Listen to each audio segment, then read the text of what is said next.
Olá você, chegando com mais uma edição do PB Desporto nesta terça-feira, 10 de agosto e com os seguintes destaques. Pai de Messi confirma acordo com Paris Saint-Germain e craque argentino é esperado ainda nesta terça na capital francesa.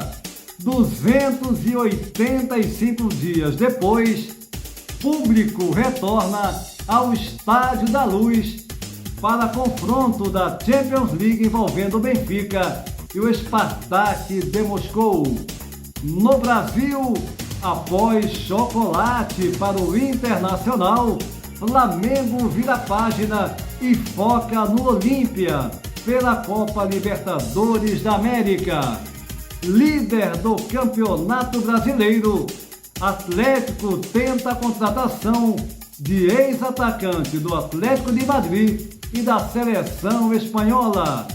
São Paulo e Palmeiras começam a decidir vaga à fase semifinal da Libertadores. Isso e muito mais nesta edição do PB do Esporte, e é claro, o nosso bate-papo com Jorge Moraes em Maceió, Alagoas, e Antônio Manuel Góes no Rio de Janeiro.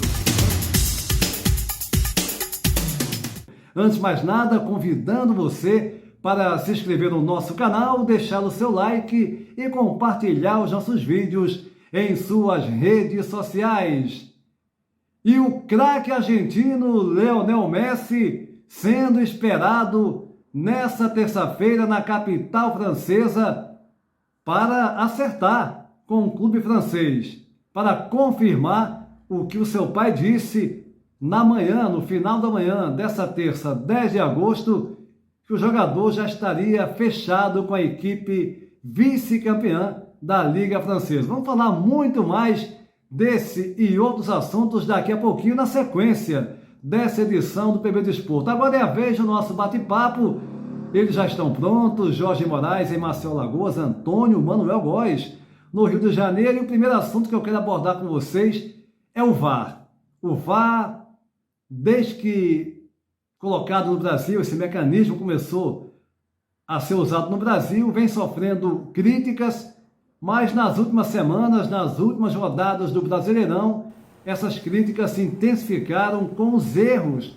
Moraes, começa contigo. Até que ponto, a gente vai ter um VAR, ao invés de ajudar, complicando, atrapalhando os jogos do Campeonato Brasileiro, hein, Moraes? Olá, Júnior, um forte abraço para você, um abraço para todo mundo que está ligado aqui no PB Desporto. Eu concordo com você. Há sim uma reclamação muito grande por conta da atuação do VAR aqui no futebol brasileiro. E olhe que o VAR, ele só está atuando no Campeonato Brasileiro, na divisão especial, que é a Série A, e na Copa do Brasil. E daqui a 3 rodadas, o VAR vai atuar também na Série B e na reta final na Série C e na Série D. Então, eu não vejo essa competência toda, nem essa quantidade de profissionais para que eles possam atuar no VAR e dar conta disso. Na semana passada eu conversei com o diretor da Comissão Estadual de Arbitragem aqui do futebol de Alagoas, e a preocupação dele era exatamente essa: a preparação de árbitros de futebol para que eles possam estar preparados mesmo, de verdade, para atuarem nesse segmento. Aí complica mais. Aquilo que a CBF prometeu de fazer um ambiente exclusivo só para o árbitro de futebol na sua atuação pelo VAR, não aconteceu, ficou só na conversa.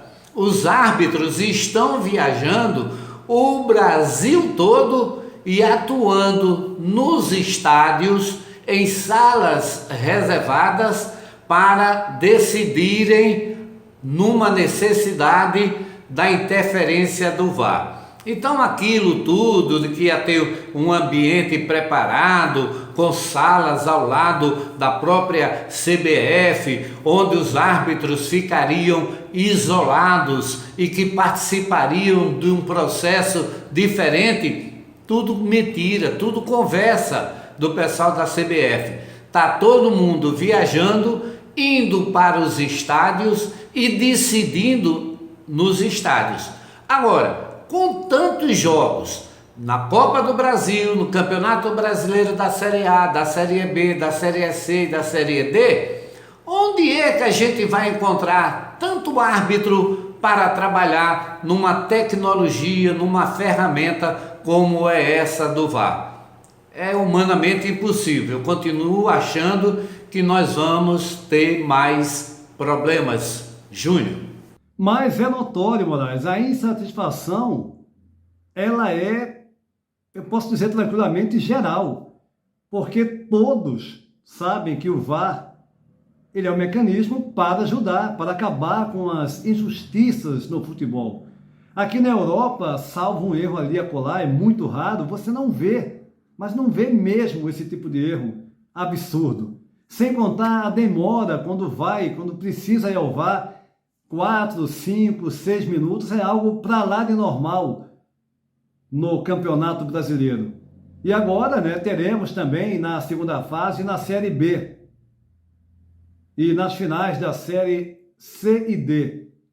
Não é apenas você disponibilizar o VAR, é você ter um VAR competente, com pessoas de fato competentes para usar, para operar esse mecanismo. Senão fica essa bagunça aí, ao invés de ajudar, acaba atrapalhando e causando uma insatisfação geral. E para você, Antônio Manuel Góes, aí no Rio de Janeiro, qual é a sua opinião sobre esses fatos lamentáveis envolvendo o VAR nas últimas rodadas, sobretudo no Campeonato Brasileiro da Série A? Júnior Moraes e gente ligada no PB Desporto. Ao ser corretamente expulso de campo nesse último domingo, dia 8, por desrespeito ao árbitro no jogo Flamengo 0 Internacional 4 pelo Brasileirão, independentemente da contumaz passada de pano dos dirigentes rubro-negros em seu comportamento antiprofissional, Gabriel Barbosa, o Gabigol, proferiu a seu modo, em versão inconsequente, uma frase emblemática: o futebol brasileiro é de várzea. O disciplinarmente controverso atacante do Flamengo, claro, fez a comparação para justificar reiterada manifestação antijogo do alto de seus ganhos milionários, mas sem querer tocou numa das crônicas feridas da CBF, entre tantas que comprometem nosso futebol. Ao introduzir o VAR, assistente de vídeo da arbitragem nos jogos do Campeonato Brasileiro e Copa do Brasil, a entidade nacional não cuidou de preparar em tempo hábil a indispensável logística para implementar a tecnologia esclarecedora de detalhes que fogem à percepção visual do mediador e seus coadjuvantes em campo. Em outros centros futebolísticos do planeta, Europa à frente, a implementação do VAR foi precedida de acurado estudo e treinamento, com preferencial contratação de árbitros aposentados, por tal motivo mais experientes, cuja capacitação, pelo que cotidianamente nos chega, alcançou 90% de subsídios para decisões justas nas 4 linhas, embora a meta ideal de 100% seja a premissa da tecnologia. Aqui no Brasil, a despeito da enviesada referência de Gabigol, para escapar de um ato antidesportivo passível de expulsão, como ocorreu com ele domingo no Maracanã, a concepção de futebol de várzea ajusta-se perfeitamente ao caráter improvisado na introdução do VAR entre nós, um descalabro gerencial que, por si só, já justificaria intervenção na CBF, instituição bilionária manipulada por uma máfia de cartolas corruptos, eleitos por federações estaduais igualmente repletas de picaretas, sob a criminosa leniência de clubes filiados. O VAR, oportuna inovação tecnológica a serviço do futebol, pelo que podemos depreender, perpetuará por aqui aquela frase do senso comum utilizada não raras vezes para justificar erros de inabilidade humana no manuseio de computadores. A falha é do sistema. E a punição ao errático sistema seria simplesmente desligá-lo e retomar o velho e romântico ambiente de várzea, em cuja incipiente realidade o desrespeitoso deboche de Gabigol ao árbitro de Flamengo e Internacional jamais o teria mandado antecipadamente para o chuveiro. Exatamente, Antônio Manuel Góes. É sempre aquela desculpa, né? A falha é do mecanismo, a falha, né? A questão toda é você não ter profissionais de fato capacitados para operar esse mecanismo. Ou seja, a bagunça do futebol brasileiro também refletida com o VAR, com esse sistema que veio para ajudar, mas no Brasil, de fato, ele está atrapalhado por causa disso, porque faltam pessoas competentes. Aliás, é bom lembrar que no começo do campeonato a gente abordou esse assunto aqui no PB Desporto, né, que a CBF tinha afirmado que esses problemas iriam diminuir sensivelmente, porque só iria trabalhar no VAR pessoas capacitadas, que teriam passado por cursos, que estariam de fato capacitadas para trabalharem com VAR. Não é o que a gente vê. Continuam, melhor dizendo, os erros, e erros gritantes. Ou seja, em todo mundo o VAR funciona, no Brasil não. Por que será? Mas o outro assunto que eu quero abordar com vocês, primeiro contigo, Moraes, a seleção brasileira bicampeã olímpica, campeã no Rio e agora em 2021, nas Olimpíadas de Tóquio, com futebol, ok, não foi aquele futebol maravilhoso, mas um futebol, sem dúvida alguma, muito superior ao apresentado pela chamada seleção principal. Né? Um time com jogadores talentosos, jogadores mostrando que podem sim atuar na seleção principal do Tite. A questão é se ele vai chamar, né? Mas eu quero perguntar a você, Moraes, até que ponto essa seleção olímpica campeã nas Olimpíadas de Tóquio é superior à seleção do senhor Tite?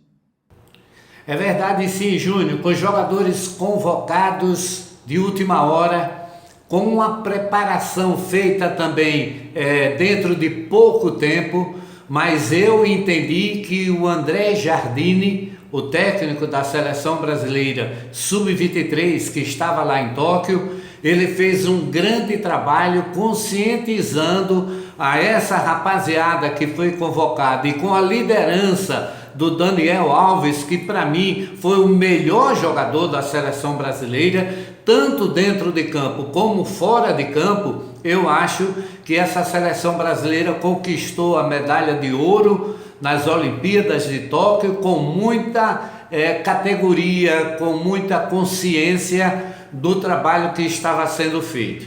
Eu gosto mais desta seleção sub-23 com alguns jogadores mais veteranos do que a seleção que é comandada pelo Tite, com jogadores mais experientes, mas que não conseguem dentro de campo jogar o futebol que a gente quer ver a seleção brasileira jogando. E é por isso que eu digo, do jeito que está indo a seleção brasileira principal e do jeito que o Tite está conduzindo ela, nós vamos perder mais um título de Copa do Mundo no ano que vem lá no Catar. Veja o exemplo dessa seleção do André Jardine. Dos 22 jogadores convocados, 11 atuam aqui no futebol brasileiro. Isso dá mais vontade, o cara tem mais amor à camisa que está vestindo, aquilo que ele está fazendo dentro de campo. Com o Tite é diferente, ele não acredita nessa rapaziada, nessa meninada, e começa a trazer jogadores desconhecidos, jogadores que não representam dentro do futebol aquilo que eu acho que pode representar um profissional vestindo a camisa do seu país. É por isso que o título lá em Tóquio ficou muito bem entregue para a nossa seleção. E essa seleção é mais confiável do que a seleção do Tite, que lamentavelmente não vai olhar para esse grupo como deveria, viu, Júnior? Moraes, e levando-se em conta, como eu abordei na pergunta para você, eu citei, né, que o tempo não foi o ideal para essa seleção jogar uma competição como essa. Aliás, para todas as seleções, é claro. Então, levando esse certo desentrosamento, essa seleção apresentou um futebol para lá de convincente, com jogadores talentosos. Ou seja, nós assistimos determinadas coisas, determinados momentos de jogos da seleção que nós não vemos nos jogos da seleção principal. Simplesmente assim. Agora, eu duvido muito que o Tite vai chamar, e pode chamar talvez ali um ou dois jogadores, mas não mais que isso. E é notório que nessa seleção do Tite, nós não temos os melhores jogadores. Não temos mesmo. É o Neymar como protagonista, né, um jogador diferenciado, um ou outro jogador de um bom nível, mas muito longe. Né? É claro, não vai chegar ao nível do Neymar, mas que chegue próximo, né? Que chegue num nível legal, para que o Neymar possa tocar a bola, possa fazer jogadas. E por que não colocar alguns jogadores dessa seleção olímpica? A pergunta fica para o senhor Tite, mas eu particularmente acho muito difícil a gente ver alguns jogadores dessa seleção na seleção principal. E para você aí no Rio, Antônio Manuel Góes. Numa realidade diferente desta nossa, de incontrolável pressão sobre o futebol brasileiro e de expectativa de títulos a cada Copa do Mundo, por conta de um histórico de 5 conquistas, a última das quais fará 20 anos em 2022 na Copa do Catar, nossa seleção olímpica, medalha de ouro em Tóquio, incluídos no elenco, por óbvio, experientes jogadores da chamada equipe principal de Tite nas eliminatórias ainda em curso e ao mando da competição, já estaria de bom tamanho. Ocorre que somos o Brasil, cujas preferenciais ideias de jogo, todavia, salvo honrosas exceções, ganharam corpo desde a Copa de 1994, com paredão inexpugnável na defesa e subsequentes contra-ataques, quando possível, em função de erros do adversário. Foi no Mundial dos Estados Unidos, em cujo evento dispunhamos de Romário e Bebeto em estado de graça, que Carlos Alberto Parreira consolidou sua pusilânime teoria, segundo a qual o gol é um detalhe. Parreira não se referiu ao gol como o mais importante e fundamental detalhe do futebol. Em suas cautelas arraigadamente defensivistas, a seleção brasileira chegou ao título por erro do adversário, quando o italiano Roberto Baggio chutou por cima do travessão de nosso goleiro Tafarel, para Galvão Bueno se esgoelar. É tetra! É tetra! Depois de um insulso 0-0 no tempo normal, ganhamos na cobrança de pênaltis, por um erro do adversário. Tento explicitar neste curto espaço do PB Desporto que não fosse o Brasil o país imediatista do vencer ou vencer, onde serviço terceiro ou quarto representam indesculpável desonra, imagine, ainda que nossa desenvoltura em campo esteja aquém da dos concorrentes. Essa seleção olímpica ouro em Tóquio, sob projeto tático e estratégico de André Jardine, da promissora fornada de novos estudiosos treinadores, repito, acrescida de alguns jogadores cascudos e outros nem tanto, desmontaria a inconsistente visão de Tite sobre o futebol moderno, cujas marcas foram salutarmente visíveis na recente Eurocopa, ganha pela Itália e a saída do obscurantismo defensivista de outros carnavais, para pressionar o adversário, até porque Roberto Mancini não defende a tese do gol como apenas um detalhe, nem que 1-0 tem cheiro de goleada. Todavia, não acredito em minhas diletantes elucubrações. Com Tite e suas prováveis escolhas e conhecidas ideias, salvo imprevisível reviravolta de conceitos, e torço para incorrer em ledo engano, o Brasil, pelo andar da carruagem, estará fora do pódio próximo ano em Dubai, Antônio Júnior. Mas eu venho dizendo há muito tempo, Antônio Manuel Góes, aqui mesmo no PB Desporto, que eu não tenho a menor confiança nessa seleção do senhor Tite. Uma seleção que, assim, resumindo, né, falando bem por cima, sem entrar em detalhes táticos, uma seleção que dá muito sono de ver os seus jogos. É uma seleção que se concentra, que pensa só, não, o Neymar vai resolver. Nenhum jogador, por melhor que seja, ele vai resolver se não tiver jogadores com quem ele dialogar, né? Com quem ele tabelar, de criar jogadas. Não tem como. O futebol da seleção brasileira é pobre. Tem bons jogadores sim, mas também tem jogadores que aqui entre nós não são jogadores para estarem numa seleção principal do Brasil. Na minha opinião, essa seleção olímpica aí, muitos vão dizer, não, que é isso aí você está viajando. Essa seleção já faria um papel muito melhor e teria condição sim de ser campeã também na Copa do Mundo, do Catar, numa comparação com essa seleção do Tite que tudo pode acontecer, pode. A gente vê surpresas na Copa do Mundo, futebol às vezes feio, né, sem ser muito ofensivo, sem ter uma proposta realmente de vitória, de buscar a vitória, de buscar o gol, chegar ao título, mas não é o normal, e aqui entre nós, a gente quer ver uma seleção jogando bem, até porque jogando bem, propondo o jogo, ela tem muito mais chance, isso no futebol de modo geral, de chegar ao título. Agora só um adendo aqui com relação ainda à questão do VAR. Eu falei que o problema está no mecanismo, mas também, eu diria quase igual ali, na comunidade, na acomodação, melhor dizendo, dos árbitros durante os jogos. Lances que eles podem decidir no campo de jogo. Aconteceu isso no jogo do Flamengo recente, que houve um pênalti no Léo Pereira. O árbitro em cima não marcou, preferiu, né, esperar o VAR. E o VAR não marcou um pênalti também, claro, um erro gritante. Ou seja, além dos erros que não são poucos do VAR, quando também falha aquela questão da linha, que vão passar a linha e falha, não tem como passar, né? Você ainda vê os árbitros acomodados, pensando, não, qualquer coisa eu vou no VAR. Antônio Manuel Góes, no Rio de Janeiro, e Jorge Moraes, em Maceió, Alagoas, aqui no bate-papo do PB Desporto. E o craque argentino Lionel Messi, que no final de semana se despediu do Barcelona numa entrevista, numa conferência de imprensa em que ele estava para lá de comovido, chorou inclusive nessa coletiva de imprensa.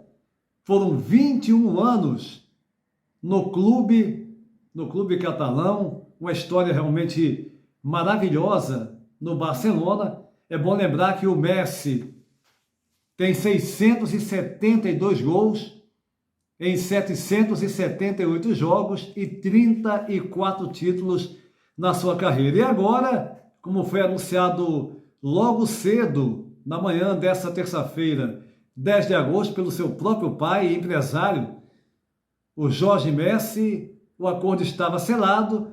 No final da manhã dessa terça, o Messi viajando para a capital francesa, chegando agora há pouco, no momento que nós gravamos a edição do PB Desporto, no começo da tarde dessa terça-feira aqui na Europa, o Messi já chegando em Paris, fará exames médicos e irá assinar o seu contrato. Contrato de 2 anos até 2023, com a possibilidade de mais um ano de contrato. Ele vai receber 25 milhões de euros, mas com os bônus, esse salário poderá chegar até os 40 milhões de euros.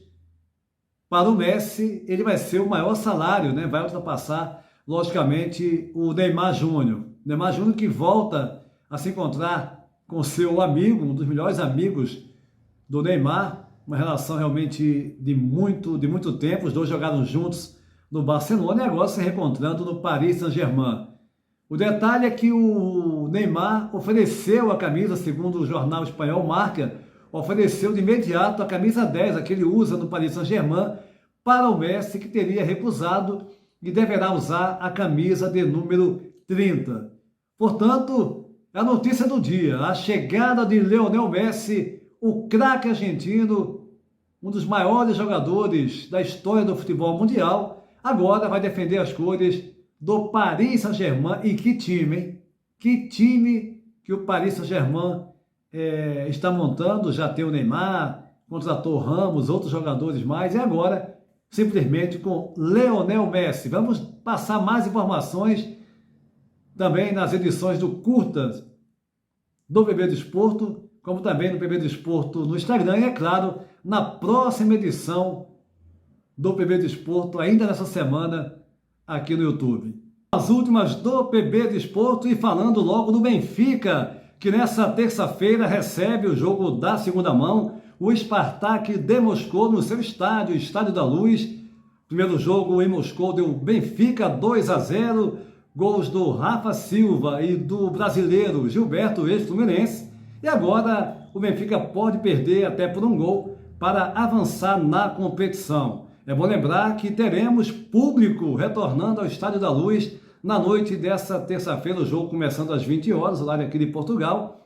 33% a presença de público no estádio, algo em torno de 20 mil torcedores, de adeptos, poderão estar presentes ao Estádio da Luz. Aliás, o Jorge Jesus, questionado sobre uma possível demissão do Rui Vitória, o técnico português do Spartak de Moscou, anda pressionado, né? Como é que ele via essa pressão, essa possibilidade de, em caso de derrota, de mais uma derrota do Spartak, o Rui Vitória ser demitido? Ele falou que a sua preocupação, claro, é com o Benfica, que mesmo antes de começar essa fase preliminar, ele já tinha como meta vencer os 2 jogos, e que ele torce para que o Rui Vitória permaneça no Spartak e tenha sucesso no futebol russo. Vamos falar agora justamente do Sporting, que deverá negociar o médio brasileiro de 22 anos, o Matheus Nunes, jogador que participou do elenco, campeão após 18 anos da Liga Portuguesa de Futebol. Matheus Nunes sempre entrando, fazendo gol, sendo um jogador também importante, decisivo.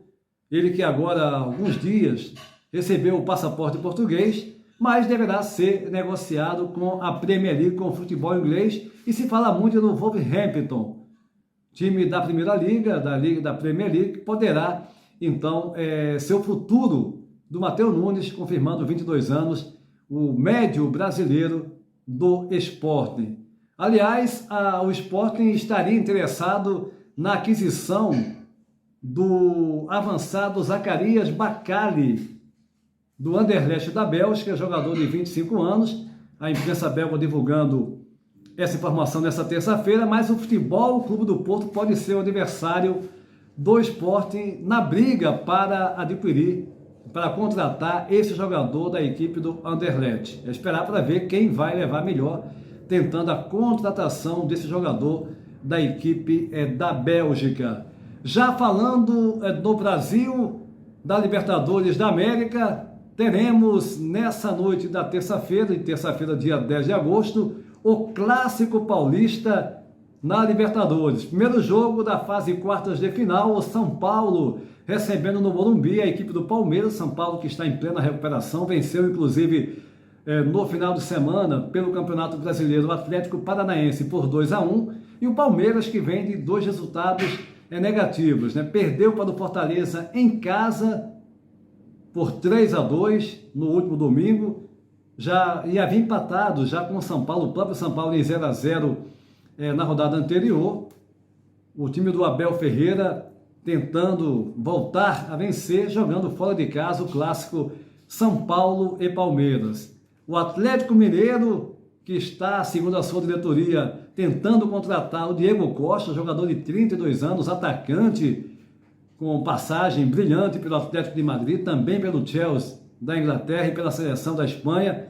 É um jogador que a diretoria do Atlético está tentando contratar, ele já está sem clube há um bom tempo, sem jogar há algum tempo, e poderá ser aí um companheiro para o Hulk no ataque do Atlético Mineiro, que é o líder do Campeonato Brasileiro, venceu o Juventude no final de semana por 2-1 jogando em Caxias, 34 pontos ganhos, primeira colocação, e agora vai encarar também nessa quarta-feira, já virando foco para a Libertadores da América, o River Plate em Buenos Aires, primeiro jogo dessa fase quartas de final. E o Flamengo, após o chocolate em casa, 4-0, perdendo para o Internacional, também virando a chave agora.